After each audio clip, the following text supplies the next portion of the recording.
So, in a blog I recently wrote, I was talking about how goals don't have feelings, and that should be fuel for us to kind of get up, pick ourselves up, and keep going. When we have bad days and our feelings and our emotions overpower us, it is really difficult to get a little bit of oomph in our step. And part of the reason is that the immediate feeling is more intense than the future pressure to do something differently, right? The immediate feeling is a lot more intense than the future pressure to do something differently. That is, unless we put something different in the future that intensifies what we need to do so that then we create action, so that then we can give up on our feelings, realizing that we're not going to get validation from a goal if a goal doesn't have feelings. But what we can get validation from is when we personify our goals, right?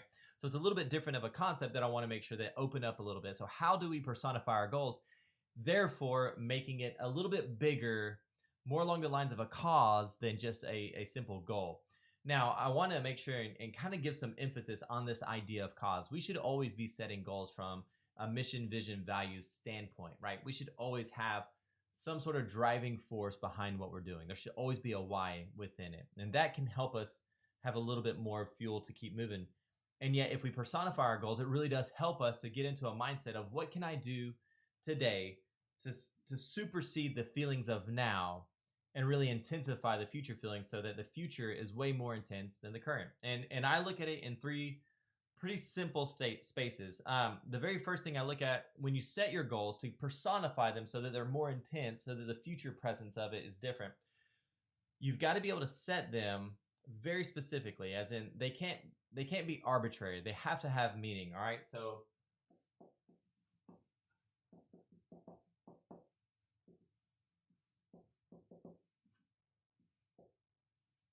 what is the meaning behind your goal?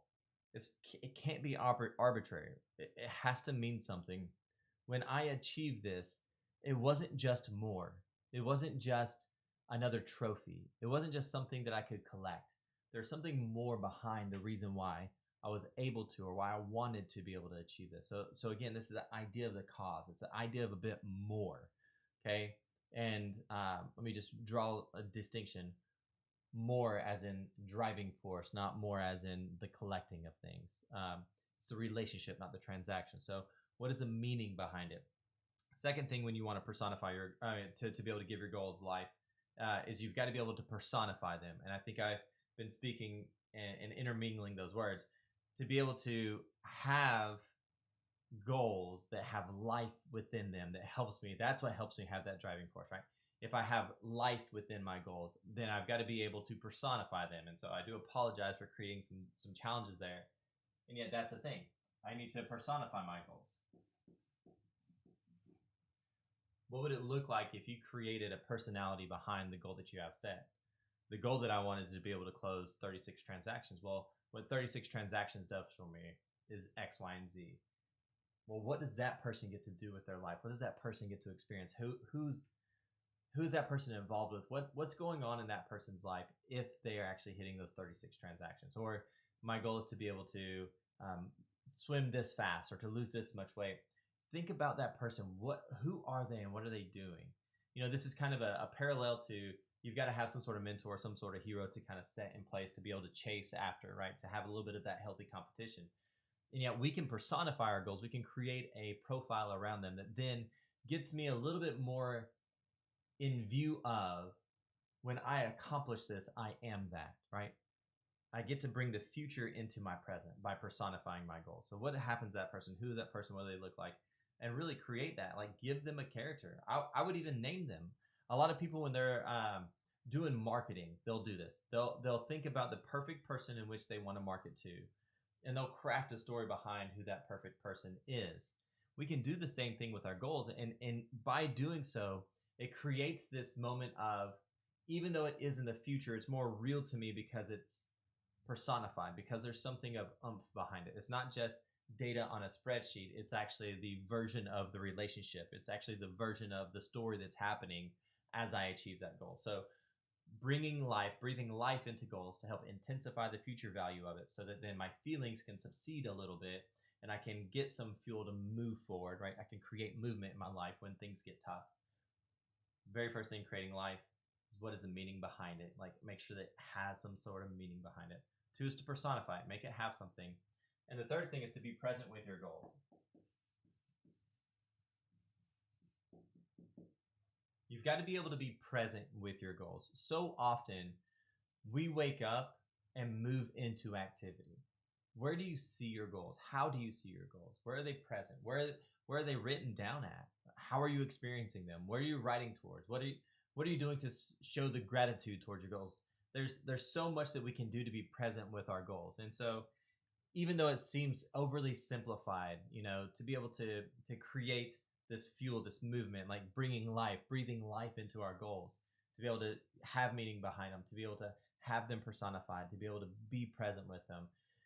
It sounds overly simplified, and yet my bet is if you are doing these things and you have bad days, the bad days become easier to conquer.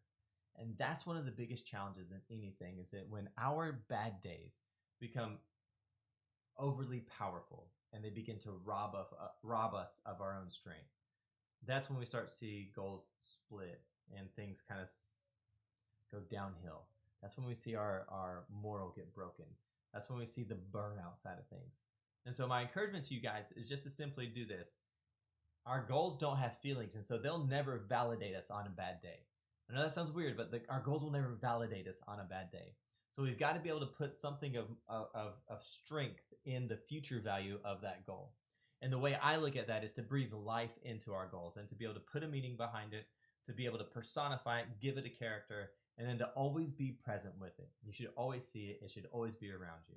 I hope this helps you to figure out how in your mindset can I structure growth that is continually moving, and that I can change my actions to make sure that my goals are always being achieved. Because it's truly about a life by design. It is about crafting the meaningful side of life. And we can do that. It just takes practice and it takes some time. So hope this helps you. Hope it helps to really put some ideas behind how you can put some action obviously into your world, how to think differently, right? When you look at things differently, it always helps us to be reinvigorated. And so again, breathe life into your goals, and it definitely helps you be able to put the future value into your world. So have a great day, and I really appreciate you. As always, if you want help that's a little bit more personalized, I do coaching and consulting. You're welcome to email me, mvv@randyolive.com. Again, that's mvv@randyolive.com. And again, please, if this is of value, subscribe, click the little bell. Make sure you're staying connected to everything we're bringing to the table. Y'all are awesome. Have a great day.